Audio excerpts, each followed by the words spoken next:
जो बिहार में जो सरकारें चलती हैं वो नीतीश कुमार जी के विषय में सब किसी को पता है कि इनका अलट पलट उलट पुलट सरकार होता है। वाले 3 सालों में जो हम लोग कार्य करेंगे वो रक्सौल में भारतीय जनता युवा मोर्चा के इतिहास में स्वर्णिम अक्षरों से लिखा है। बधाई। बहुत धन्यवाद आप सभी लोगों का। तो क्या कहना चाहेंगे आप आज इस प्रेस के माध्यम से? सर्वप्रथम पार्टी ने जो मुझ पर भरोसा दिखाया है और जो संगठन जो हमारा भारतीय जनता पार्टी है उसके स्वरूप में जो रक्सौल जिला है इसका युवा मोर्चा का जिला अध्यक्ष हमें मनोनीत किया गया है, जिसके लिए हम सर्वप्रथम हमारे क्षेत्र की यशस्वी सांसद डॉक्टर संजय जायसवाल, हमारे यहाँ के विधायक श्री प्रमोद कुमार सिन्हा जी और भारतीय जनता पार्टी के जिला के अध्यक्ष हमारे श्री अशोक कुमार पांडे जी और हमारे भारतीय जनता पार्टी के जितने भी वरिष्ठ पदाधिकारी हैं, इन सभी लोगों का मैं धन्यवाद देना चाहता हूँ। साथ ही साथ पार्टी ने जो भरोसा और आशा करके इतना बड़ा दायित्व हमारे ऊपर दिया है, तो मैं ये बताना चाहता हूँ कि पिछले 6 सालों से मैं भारतीय जनता युवा मोर्चा के महामंत्री के पद पर अपना कार्य कर रहा था और 6 साल के मेरे कार्य से देखा ही होगा कुछ ना कुछ पार्टी ने, तभी जाकर के आज युवा मोर्चा के जिला के अध्यक्ष का दायित्व हमको मिला है। और निश्चित ही आने वाले 3 सालों में जो हम लोग कार्य करेंगे वो रक्सौल में भारतीय जनता युवा मोर्चा के इतिहास में स्वर्णिम अक्षरों से लिखा जाएगा।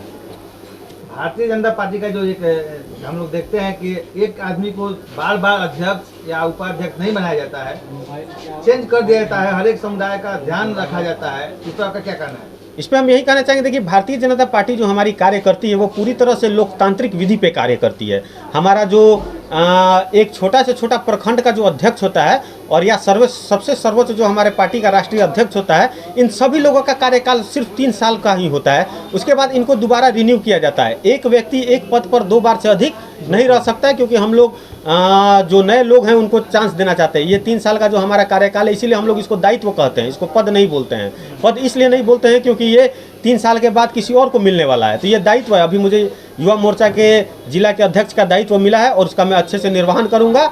और हमारे जो पूर्व के भी जिला के अध्यक्ष थे उनका भी शुभेच्छा हमको मिला है, उनका भी आशीर्वाद हमको प्राप्त है। और साथ ही साथ आने वाले समय में जो हम लोग कार्य करेंगे वो पूरे रक्सौल और रक्सौल की जनता देखेगी। ज़्यादातर देखा जाता है कि जो भी अध्यक्ष बनते हैं मीडिया में बहुत कम ही आते हैं, जब प्रेस कॉन्फ्रेंस होता है तभी आते हैं।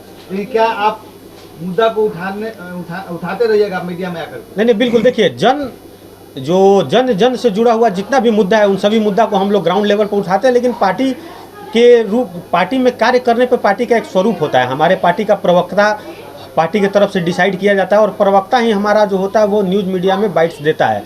आज चूँकि हम जिला के अध्यक्ष हैं तो हमारा जितना भी कार्य है वो पूरी तरह से पार्टी के द्वारा पूर्व से ही निर्धारित रहता है और किसी भी तरह के हम लोग जो है कि पब्लिसिटी जो है वो हम लोग मीडिया में ना करके हम लोग काम करके अपना पब्लिसिटी पाते हैं कि हर एक जनता सर्वसाधारण हमारा पब्लिसिटी करे। हम लोग ये नहीं चाहते कि मीडिया हमारा पब्लिसिटी करे, हम चाहते हैं कि सर्वसाधारण जब हमारा पब्लिसिटी करेगा तो खुद ब खुद मीडिया हमारा पब्लिसिटी करेगा। तो इसी वजह से हम लोग पब्लिसिटी जो मीडिया में हम लोग ज़्यादा बाइट देने, क्योंकि उसके लिए पार्टी का अधिकारी व्यक्ति है जो कि हमारे जिला के प्रवक्ता हो गए चाहे प्रखंड के प्रवक्ता हो गए, वो लोग बाइट देते हैं और हम लोग केवल कार्य करते हैं। देखिए आपको रक्सौल जिला का जिला अध्यक्ष बनाया गया, रक्सौल जिला कब बनेगा? जिला बिल्कुल ही बनेगा और इस पर हम लोग का पूरी तरह से ध्यान है और पूर्व से ही इस पर पूरी तरह से बातचीत चल रहा है प्रदेश में कि रक्सौल चूँकि इतना बड़ा क्षेत्र है और इसको जिला घोषित हो जाना चाहिए था अब तक, लेकिन चूँकि आप जान रहे हैं कि हमारे जो बिहार में जो सरकारें चलती हैं वो नीतीश कुमार जी के विषय में सब किसी को पता है कि इनका अलट पलट उलट पुलट सरकार होता है। अभी हमारे साथ जो सरकार नीतीश कुमार जी ने बनाया था उसमें नितिन नवीन जी को हम लोगों ने पथ निर्माण मंत्री बनाया था और लोगों ने देखा था कि 3 से 6 महीने के अंदर ही कितना अच्छा कार्य बिहार में हो रहा था पथ निर्माण विभाग में। परंतु नीतीश कुमार जी जो इनको कि पलटू चाचा कहा जाता है वो फिर पलट गए, आरजेडी के साथ जाके मिलकर सरकार बना गए और आज के डेट में प्रॉक्सी मुख्यमंत्री के रूप में कार्य कर रहे हैं। केवल नाम के मुख्यमंत्री हैं, सारा काम आरजेडी के लोग कर रहे हैं। उप मुख्यमंत्री जी सारा कार्य कर रहे हैं और नीतीश कुमार जी आज के डेट में आप देखेंगे पिछले साल 1.5 साल 2 साल से कहीं भी दिखाई नहीं दे रहे हैं। बीते दिनों से लगातार रक्सौल के जो विधायक है वो भी भाजपा के हैं, रक्सौल के जो सांसद हैं वो भी भाजपा के हैं, लेकिन क्या कारण है कि रक्सौल जिला नहीं बन पा रहा है, जबकि भारतीय जनता पार्टी शुरू से ही रक्सौल जिला इकाई से कार्य करती आ रही है? देखिए रक्सौल जिला नहीं बन, परिसीमन निर्धारित करना किसी सांसद या विधायक का कार्य नहीं होता है। किसी भी चीज़ का जो परिसीमन निर्धारित होता है वो सरकार का कार्य होता है, चाहे राज्य सरकार हो चाहे केंद्र सरकार हो, वो लोग परिसीमन को निर्धारित करता है। अगर पार्टी के हक में रहता तो हम लोग आज नहीं पिछले 10 सालों से हम लोग आवाज़ उठा रहे हैं रक्सौल को जिला बनाने के लिए और अब तक इसका स्वरूप हम लोग गठन कर दिए रहते हैं। दूसरी बात, जहाँ तक विकास की बात है, आज ही की बात है 5 करोड़ रुपया में हम लोग के नहर चौक पर जो इतना महाजाम लगता है 5 करोड़ रुपया में एक और पुल वहाँ पर निर्धारित हो चुका है। जल्द ही उसका निर्माण कार्य शुरू होगा। 5 करोड़ की लागत से वो पुल बनेगा और जाम की समस्या से हम लोग को निजात मिलेगा। ओवर ब्रिज कब तक आएगा? आप लोग जब बिहार सरकार में रहते हैं तो उस पर ध्यान नहीं दिया जाता है, और जब हट जाते हैं तो कहते हैं कि राज्य सरकार। ये ओवरब्रिज का कहानी आज का नहीं है। जिस समय लालू यादव मुख्यमंत्री थे, आप सभी लोगों ने देखा है कि इस ओवरब्रिज का शिलान्यास उन्होंने कर दिया था।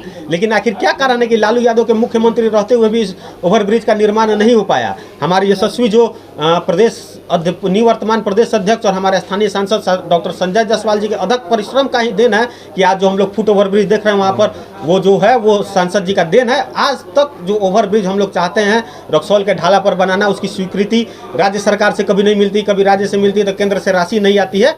तो कहने का मतलब है कि बहुत सारा अड़चन इसमें राज्य सरकार की तरफ से डाला जाता है। लेकिन हम लोग का भी पुरजोर कोशिश है कि जल्द से जल्द वहाँ पे और परेवा ढाला पे, इन दोनों जगहों पर ओवरब्रिज का निर्माण हो। इसके लिए हम लोग कर्तव्यनिष्ठ हैं और इस कार्य को हम लोग करेंगे, और जहाँ तक हम लोग को इस बात को पहुँचाने को वहाँ तक पहुँचाएंगे। अंततः क्या संदेश रहेगी? अंततः हमारा यही संदेश है कि भारतीय जनता पार्टी जो विश्व की सबसे बड़ी राजनीतिक पार्टी है, उसके एक छोटे से कार्यकर्ता के रूप में हम लोग कार्य कर रहे हैं। उसका एक छोटा सा अंग, छोटा सा इकाई है, सभी लोगों के सहयोग से। और भारतीय जनता पार्टी 2014 से आज तक पूरे देश में जो कार्य कर रही है, आने वाले 2024 में मैं लोगों से आग्रह करूंगा कि भारतीय जनता पार्टी के पक्ष में मतदान करें, और 25 में बिहार के बदलाव के लिए 25 में जो विधानसभा का चुनाव होगा उसमें भी भारतीय जनता पार्टी के पक्ष में मतदान करेंगे। और जहां तक मेरा सवाल है, आज मुझे अध्यक्ष का दायित्व मिला है, तो मुझसे जहां तक बन पाएगा जन कल्याण और पार्टी कल्याण और लोक हित में हम लोग कार्य करेंगे। बहुत बहुत धन्यवाद आप सभी।